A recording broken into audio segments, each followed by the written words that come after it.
Ajnana-timirandasya jnana-jana-shalakaya chakshurunmilitam yena tasmai shri gurave namaha. Jai Gurudev. Le satsang de ce matin est tiré du Srimad Bhagavatam, canto 7, chapitre 8, verset 12. Yaspaya manda bhagyokto madanyo jagadishvara kshvasho yadi sasarvartra kasmat stambe nadrishyate. Ces mots sont prononcés par Hiranyakashipu à Prahlad. Il dit: ô très malheureux Prahlad, tu as toujours décrit un être suprême autre que moi, un être suprême qui est au-dessus de tout, qui contrôle tout le monde et qui est omniprésent. Mais où est-il? S'il est partout, pourquoi n'est-il pas présent devant moi dans ce pilier?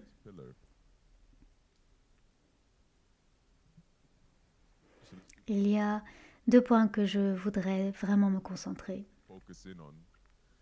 Le premier est l'hypocrisie. Ensuite, nous pouvons nous pencher un petit peu sur les suppositions que nous faisons à propos de Dieu et de notre relation à lui. Tout d'abord, l'hypocrisie, c'est le deux poids, deux mesures que nous appliquons toujours lorsqu'il s'agit de Dieu. De la même manière, nous avons parlé à plusieurs reprises du fait qu'il est tellement facile dans la vie de nous abandonner à tant de choses, et pourtant nous trouvons toutes les excuses possibles pour rendre notre abandon à Dieu le plus difficile possible. C'est incroyable. Nous ne regardons pas 99% de notre vie. Nous ne demandons pas pourquoi les choses sont comme elles sont. Nous les acceptons simplement, à 99% du temps. Mais lorsqu'il s'agit de Dieu, le pourquoi est toujours la grande question. Pourquoi comme ci, pourquoi comme ça, pourquoi est-ce que ne fait-il pas les choses différemment, pourquoi se comporte-t-il ainsi? On pose beaucoup de questions. Nous avons utilisé des exemples, Guruji a utilisé les exemples dans son commentaire sur la confiance aveugle, dans les pilotes d'avion, dans les taxeurs dans les chauffeurs de taxi, dans les chefs de restaurant, quand on fait la confiance aveugle dans les policiers, peu importe. Nous le faisons tout le temps parce que c'est normal. Mais si vous demandez à quelqu'un de faire confiance au gourou, à Dieu, temps mort. Maintenant, nous devons analyser la situation, l'examiner à la loupe. Et même là, nous devons rester prudents. J'ai toujours dit, et je le répète, c'est incroyable de constater à quel point nous sommes prudents. Je veux dire, étant donné le degré d'inquiétude des gens, lorsque d'autres décident à suivre des gourous, on pourrait supposer que suivre des gourous est la première cause de décès dans le monde. Et pourtant, comme par magie, ce n'est pas le cas. Plus de gens sont morts en s'endormant la bouche ouverte et en s'étouffant avec une mouche qu'en suivant Paramahamsa Viswananda. Mais tant pis. Quoi qu'il en soit. Le deuxième point qui, à mon avis, devient très souvent problématique, et comme je l'ai dit, c'est celui des suppositions. Hiranyakashipu se tourne vers Prahlad et lui dit: pourquoi n'est-il pas là? Tu fais toutes ces affirmations sur Dieu, il est ci, il est ça, il est omniprésent, il est notre souverain, mais où est-il? Pourquoi n'est-il pas là? Pensez-vous qu'Hiranyakashipu se pose la question de savoir pourquoi il devrait être ici devant moi? Il y a tellement d'arrogance ancrée dans notre façon de penser, ancrée dans nos qualifications, notre valeur, nos accomplissements, peu importe le nom que vous leur donnez, par rapport à nous-mêmes quand on en vient à Dieu. Pourquoi Dieu ne m'a-t-il pas déjà accordé ce que je veux? Pourquoi Dieu ne s'est-il pas montré à moi? Et cela ne tient absolument pas en compte l'abîme qu'il y a qui sépare Hiranyakashipu de Prahlad. Quand on regarde ces deux êtres, il est ridicule de les considérer comme ayant les mêmes qualifications, que ce sont des types de personnes pareilles. Et donc, si Dieu fait une chose pour lui, il doit faire la même chose pour moi. C'est idiot. Et pourtant, c'est précisément ce que fait l'arrogance. C'est exactement la question qu'il pose à Prahlad. Pourquoi? Pourquoi n'est-il pas là pour moi? Et c'est ce que font beaucoup de gens, même s'ils veulent bien faire avec Dieu, même s'ils veulent avoir une relation positive avec Dieu. Il y a donc, d'une certaine manière, une dévalorisation globale de Dieu. Inconsciemment, Dieu est toujours contraint de jouer le rôle de Père Noël. C'est-à-dire qu'il est juste là quand je fais appel à lui, pour faire ce que j'ai besoin, quand j'ai besoin, et si ce n'est pas le cas, alors il mérite d'être remis en question. Pourquoi n'étais-tu pas là? Il y a un problème là. Et la question n'est jamais de savoir ce que j'ai fait de mal. Qu'est-ce qui n'allait pas chez moi pour que cette expérience se produise? Parfois, personne n'a à se tromper. Parfois, ce que vous avez demandé, ce que vous vouliez, ce que vous désiriez ou espériez n'était tout simplement pas bon pour vous et la bonne chose à faire ici est donc de ne pas se présenter, de ne pas accorder ce que vous désiriez. Mais tout cela demande de la nuance. Tout cela exige une réflexion un petit peu plus approfondie. Tout cela demande un peu plus de confiance, une perspective plus large, beaucoup de choses qui manquent généralement dans la société. Dans le Ramayana, il donne un très bon exemple avec Sugriva. Sugriva se sent trahi. Il a l'impression d'avoir été injustement chassé de son poste de roi. Et son frère, Vali, lui a volé sa femme. Et il se sent vraiment trahi par la vie, comme si quelque chose de très injuste lui était arrivé, quelque chose de très mauvais. Et avec Ram et la quête de Ram à retrouver Sita et Ravana, il voit une opportunité pour lui-même. Il se dit, si j'aide Ram, alors Ram m'aidera sûrement. Et il propose un marché. Je te donnerai Hanuman, mon fidèle serviteur, pour t'aider dans tes entreprises, Ram, et il trouvera Sita pour toi. Et en guise de récompense ou d'échange, tu m'aideras à retrouver mon trône. Tu m'aideras à vaincre mon frère Vali. Vali était beaucoup plus fort que Sugriva. Sugriva ne pouvait pas le battre seul. Et Ram a accepté ce marché. Mais comprenez bien qu'à la minute où ce marché est conclu, Sugriva va combattre Vali et se fait à nouveau battre. Et sa réaction immédiate est « Où était Ram ? Nous avons passé un accord, il était censé m'aider. Je suis allé me battre contre Vali et il n'est pas venu m'aider. » Ram, de manière très intéressante, on va dire, mentionne qu'il voulait aider, mais qu'il ne pouvait pas le faire parce qu'il ne pouvait pas les différencier. Ils se ressemblent. Alors il a dit « Je ne voulais pas tirer sur le mauvais. La prochaine fois, tu devras porter une guirlande pour vous différencier, afin que je sache qui est qui. » Bien sûr, nous savons que ce n'est pas vrai. Mais c'est ce qu'il dit. Mais au début, à nouveau, la réaction de Sugriva est « J'ai été trahi par Ram, tout comme j'ai été trahi par la vie, c'est totalement injuste. Nous avons fait un marché, il n'a pas été honoré. J'ai été injustement démis de mes fonctions, etc., etc. » La même mentalité. Mais imaginez si Ram était venu à son secours exactement quand il l'a demandé et comme il l'a demandé, sans qu'il y ait de prix à payer. Encore une fois, cela crée exactement la mauvaise mentalité lorsqu'il s'agit de Dieu, parce que Dieu, même si nous le voulons, ne fonctionne pas selon nos conditions. Et pourquoi le ferait-il? Cela reviendrait à retirer à Dieu tout ce qui fait de lui Dieu. La dynamique de la relation n'est pas une relation d'égal à égal. Nous ne sommes pas ses égaux et cela ne veut pas dire qu'il y a quelque chose de mauvais ici. Nous avons cette idée que pour une relation, pour qu'elle soit bonne, elle doit être une relation de respect mutuel et une relation d'égal à égal. Respect mutuel, oui, bien sûr, pas de problème, j'irai même plus loin, l'amour mutuel, l'attention mutuelle. Si vous voulez vraiment une relation avec quelqu'un, nous devons prendre soin de cette personne, tout comme elle doit prendre soin de nous.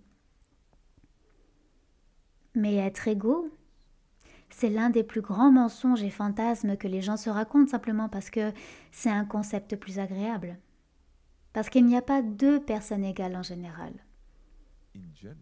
Cela n'existe pas. Et quand vous dites oui, mais je veux dire à valeur égale, qui détermine votre valeur? Vous? Si je vous demande maintenant combien vous valez, qu'allez-vous me répondre? Une phrase arbitraire qui vous semble bonne dans votre tête, qui vous fait sentir raisonnablement bien? Vous n'en avez aucune idée? Car la seule personne qui sache évaluer un diamant, c'est un expert en diamant. La seule personne à connaître la différence entre une pierre précieuse et une autre, c'est un expert. Êtes-vous un expert de vous-même? Connaître votre valeur comparative, non seulement la vôtre, mais bien sûr celle de tous ceux qui vous entourent, afin de vous positionner de manière appropriée comme un individu de valeur supérieure que nous semblons tous penser être, étant donné le comportement généraux que nous avons. Hiranyakashipu pense certainement qu'il est un individu de grande valeur. Il dit « Je suis là, où est ton Dieu? Pourquoi ne se montre-t-il pas à moi? J'attends. Me voici. » Une très grande valeur de lui-même. Les saints sont caractérisés par l'humilité, l'absence d'égoïsme. Et bien souvent, les gens pensent que là signifie la servitude, cela veut dire qu'on baisse la tête, qu'on est humble, qu'on se prosterne. Oui, dans un certain sens, bien sûr, oui. Mais dans un autre sens, l'humilité a beaucoup à voir avec l'image que l'on a de soi, la façon dont on se perçoit. Et bien souvent, les gens pensent que l'humilité signifie se voir comme un être inférieur. Je ne suis pas du tout d'accord avec cela. Je pense que c'est tout aussi mal de se voir comme très grand. L'humilité, c'est l'acceptation du fait que vous n'avez aucune idée de votre valeur, dans un certain sens. Vous n'avez aucune idée de ce que vous êtes ou de ce que vous n'êtes pas. Mais vous renoncez à ces idées parce que vous n'avez pas besoin de cette sorte de validation interne ou externe, parce que vous vous remettez entre les mains confiantes, dans la responsabilité confiante de celui, du seul dont l'opinion compte vraiment. Et vous dites, je m'en moque. Je ne me préoccupe pas de savoir si je suis considéré comme grand ou petit. Ces choses n'ont pas d'importance. Je suis juste un serviteur. Je suis en relation avec Dieu, que ce soit à un niveau élevé ou bas, ça n'a pas d'importance. Ces étiquettes, ces idées de niveau sont précisément le problème. Hiranyakashipu est très contrarié par la notion de Dieu que Prahlad lui apporte, parce qu'elle remet en question la perception qu'il a de lui-même qui est « je suis le plus grand ». Et si le Dieu de Prahlad est réel, alors je ne suis pas le plus grand. Mais la question évidente que vous posez à Hiranyakashipu est la suivante. Et alors, si tu n'es pas le plus grand, quel est le problème? Mais pour Hiranyakashipu, ce n'est pas seulement un problème, mais ça détruit sa vie. Parce qu'il a construit toute son identité sur le fait de devenir le plus grand. Vous voyez? Et donc sa vie est littéralement écrasée, physiquement. Elle est littéralement écrasée par Dieu. Et dans le cas de Sugriva, si nous revenons à lui un instant, la deuxième fois, Ram l'aide, n'est-ce pas? Il l'aide. Et Sugriva, bien sûr, est très reconnaissant de cette aide. Est-ce que Sugriva honore-t-il immédiatement?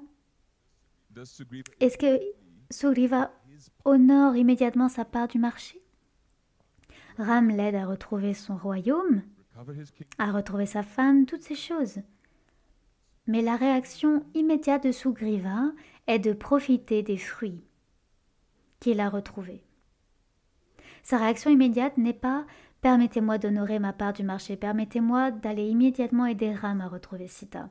Mais il oublie même sa part de marché, jusqu'à ce que Ram envoie Lakshmana le lui rappeler avec un avertissement très sévère.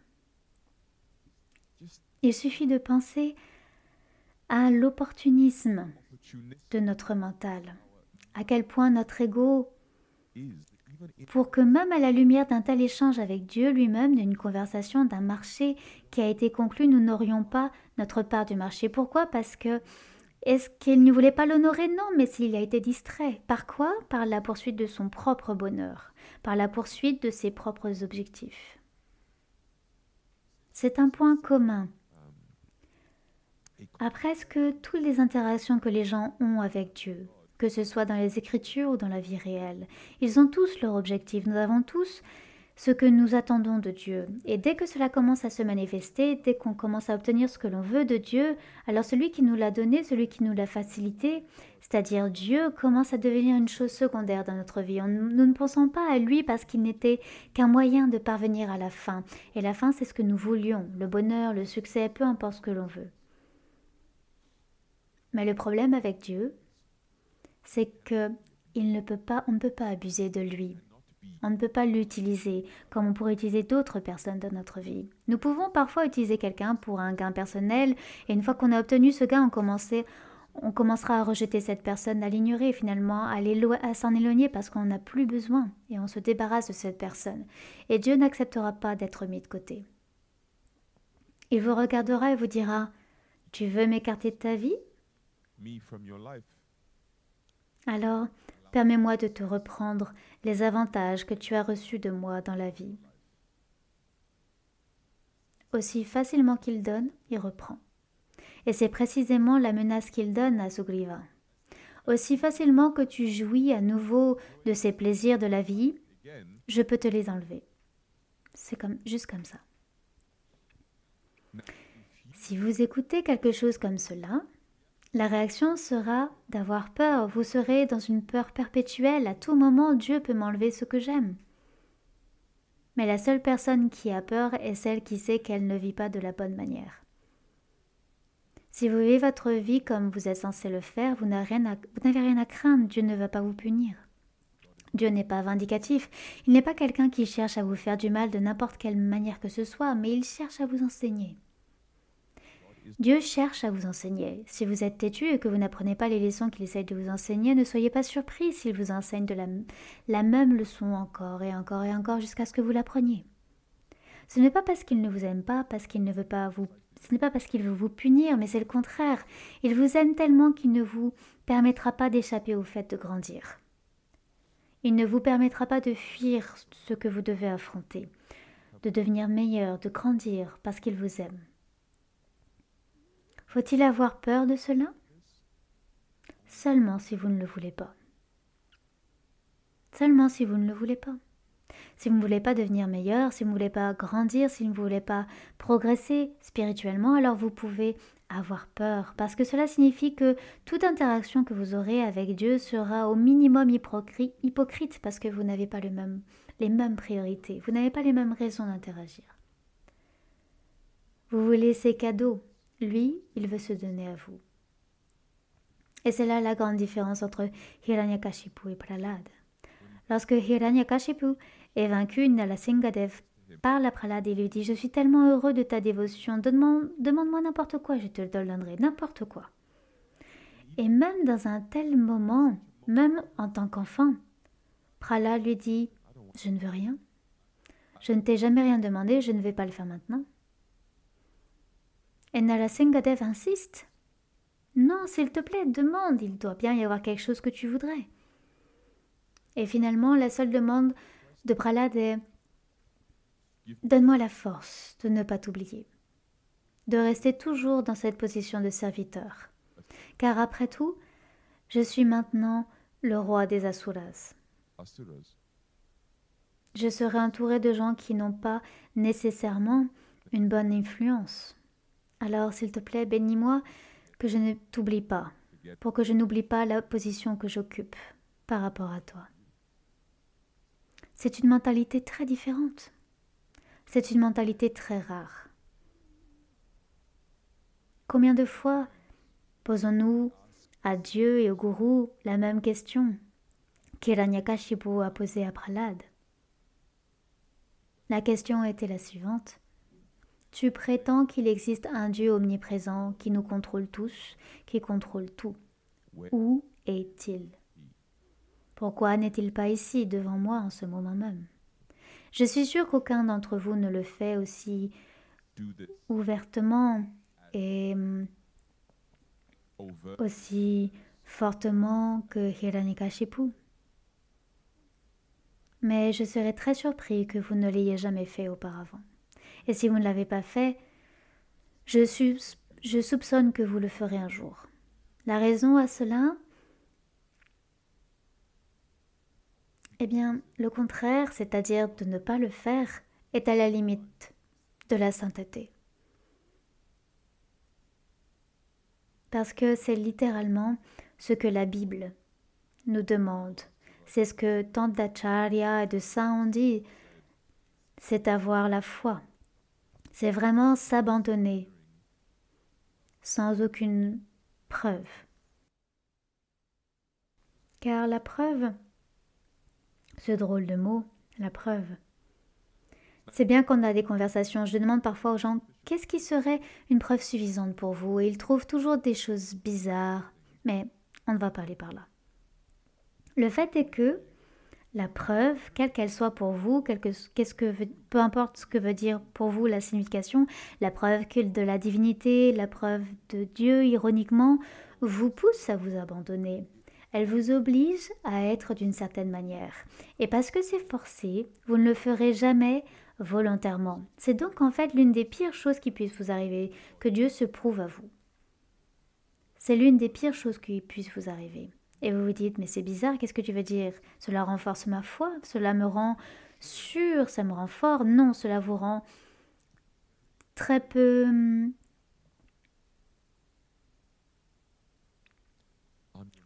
romantique, disons-le comme ça. Et comme toute notre relation avec Dieu est une romance divine, il ne s'agit pas simplement d'apprendre à se connaître l'un l'autre à travers l'information, comme si j'avais toutes les informations sur Dieu et qu'il avait toutes les informations sur moi. Non, il s'agit d'un échange d'amour, c'est une relation d'amour. C'est la bhakti. Et c'est le même principe que d'aller voir quelqu'un et lui dire « Veux-tu m'épouser ?» sans aucune assurance qu'il acceptera. Si vous le savez déjà, parce qu'ils ont signé un contrat avec un avocat qui dit « Si tu me demandes de t'épouser, je dirai oui. Je suis obligée par la loi de le faire, je te donnerai tout ce que je possède et je ne te quitterai jamais. Signé. Voici le contrat. » Et vous l'avez dans votre tiroir, dans votre chambre, et puis vous allez voir la personne une semaine plus tard et vous dites veux-tu m'épouser dans un geste très romantique? Est-ce que c'est vraiment romantique? Est-ce que c'est vraiment sincère? Vous comprenez? C'est comme Guruji. Est-ce que tu t'occuperas de moi si je me soumets à toi? Et il dit oui. Eh bien, j'ai besoin de quelque chose d'un petit peu plus solide par rapport à ça. Est-ce que tu peux rédiger un contrat, s'il te plaît? Et ensuite, je veux juste modifier mon contrat et mettre un tas de conditions où dès que je veux quelque chose, tu le feras. Et si je n'aime pas la façon dont tu l'as fait, tu devras refaire conformément à mes conditions. Et etc., etc. Et vous faites le contrat, il signe et vous dites « Ok, Guruji, tu sais quoi? Aujourd'hui, je me sens comme si j'étais prêt à m'abandonner à toi. » Personne ne vous applaudira pour cela. Ce n'est pas une réussite. Il n'y a rien de spécial ici. Ce qui est spécial, c'est quand vous vous abandonnez et que vous n'avez aucune idée de ce qui vous attend. C'est cela qui est spécial. Aussi spécial que lorsque vous vous mettez sur à genoux et que vous dites « Veux-tu m'épouser ?» Et mais c'est ce que vous voulez donner à ce moment-là, c'est ce que vous voulez faire avec votre vie, peu importe ce que vous aurez en retour. Et ça, c'est spécial. C'est spécial de dire « Je veux te servir ». Et je me fiche si tu ne me serves pas en retour, je me moque que tu ne fasses rien pour me récompenser de mon service. Ça n'a pas d'importance parce que je veux te servir, peu importe ce qu'il y a en retour.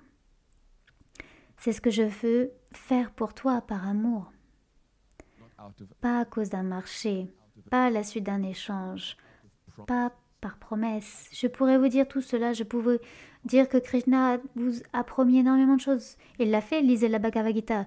Vous faites ceci, vous aurez ça. Krishna le dit tout le temps. Et c'est merveilleux, c'est rassurant. Mais tenez pas compte de tout cela, car plus vous fondez votre vie sur ces promesses, moins il s'agira d'amour, plus il s'agira de business, d'affaires. C'est un échange. Vous êtes plus comme Sugriva et vous êtes moins comme Hanuman. Et personne n'a lu le Ramayana en se disant « Vous savez quoi, mon héros, c'est Sugriva, pas Hanuman. » Il n'a rien d'impressionnant. C'est le contraire. Vous dites Sugriva? D'accord. Mais ce n'est pas vraiment une source d'inspiration pour moi. C'est plutôt une inspiration sur la façon de ne pas être.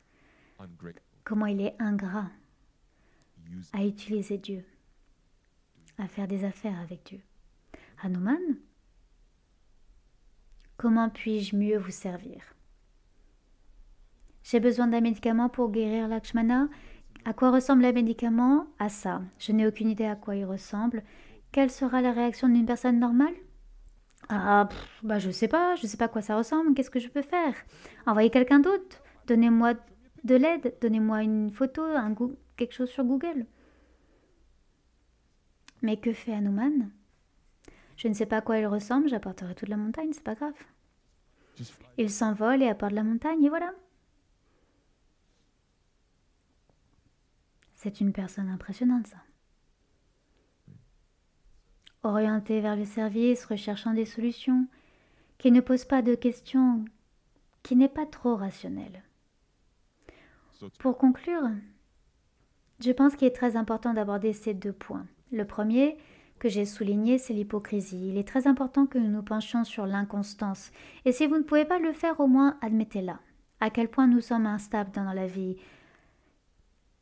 Si vous aimez quelqu'un, vous lui pardonnez de nombreux comportements. Si quelqu'un vous plaît, vous excuserez beaucoup de choses, vous ignorez tellement de signaux d'alarme parce que vous l'aimez. Si vous n'aimez pas quelqu'un, vous allez mettre en place tous les signaux d'alarme. Vous allez examiner à la loupe, il a fait ceci, cela. Il est très inconstant. Et nous devrions nous pencher sur cette question et comprendre quel est notre véritable modèle de vie. Comment allons-nous interagir avec ce monde? Et être constant. La constance est une grande vertu, c'est une grande qualité. La cohérence, c'est même encore mieux. Parce qu'on peut être constamment stupide, personne ne le souhaite. Vous pouvez être constamment inconstant, inconsistent. personne ne le souhaite non plus. Nobody wants that either. La cohérence est une chose merveilleuse. La cohérence, c'est lorsque l'esprit, c'est-à-dire vos pensées, vos intentions, vos actions, vos émotions, vos convictions, vos valeurs, sont tous alignés en un seul être cohérent. Self. La cohérence est donc un objectif qui mérite d'être poursuivi. Le deuxième problème, qui, selon moi, doit être résolu, est la façon dont nous nous percevons dans la relation avec Dieu. Car on peut se voir soit comme Prahlad ou Hiranyakashipu. Prahlad dit « Je ne te demande rien ». Hiranyakashipu dit « Pourquoi n'es-tu pas là en ce moment ?»« Parce que je t'ai demandé. » Et il est si simple de dire « Oui, ce sont les démoniaques. Ils se comportent ainsi, mais les dévots, nous nous comportons tous comme Prahlad. » Le faisons-nous? Vraiment? Et je pense qu'il y a de nombreuses fois où nous avons posé ce défi à Guruji à notre manière. In our own way. Pourquoi n'étais-tu pas là à ce moment-là? Pourquoi n'as-tu pas modifié cela? Pourquoi n'as-tu pas fait cela? Et vous devez comprendre To understand à quel point ces moments sont dangereux, car ces impressions sont en vous, issues de votre passé, et la tendance à ce qu'elles se projettent de nouveau dans votre avenir est très élevée. Parce que si vous vous êtes permis de penser de cette façon auparavant et que vous ne l'avez pas corrigée, alors vous laissez cette impression vivre en vous, et elle pourrait bien être votre prochain comportement la prochaine fois que quelque chose se produit et qui ne se déroulera pas comme vous le vouliez. Votre réponse par défaut sera « Pourquoi ?» C'est pour contester et remettre en question. Et qui de mieux pour être la cible de vos critiques que la personne qui a la plus grosse cible dans le dos, bullseye on c'est-à-dire Guruji? Parce qu'il y a une relation directe. L'importance que vous accordez à Guruji est égale is à la probabilité que vous lui reprocherez les mauvaises choses dans votre vie. because the Car plus il est grand techniquement, plus il devrait être facile pour lui d'arranger ma vie. Et s'il ne le fait pas, cela signifie qu'il est juste un mauvais gars. Parce qu'il pouvait.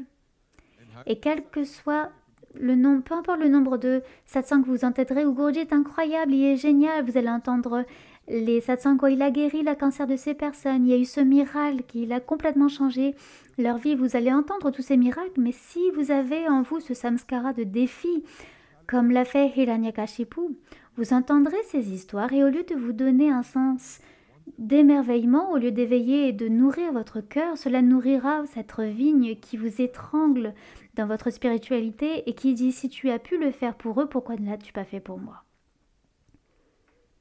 C'est donc une question très délicate. Vous devez nourrir votre réalité intérieure avec beaucoup de soin, car c'est le filtre à travers lequel vous percevez tous les mouvements futurs de votre vie. Et soit elle entre dans votre vie en passant par des filtres sains qui créent l'inspiration et la croissance, soit elle passe par des filtres amers qui créent le jugement, la comparaison et l'exigence de Dieu. of God. Ainsi, vous devenez soit Hiranyakashipu ou alors Prahlad. C'est vraiment à nous de choisir. Ours. Jai Gurudev.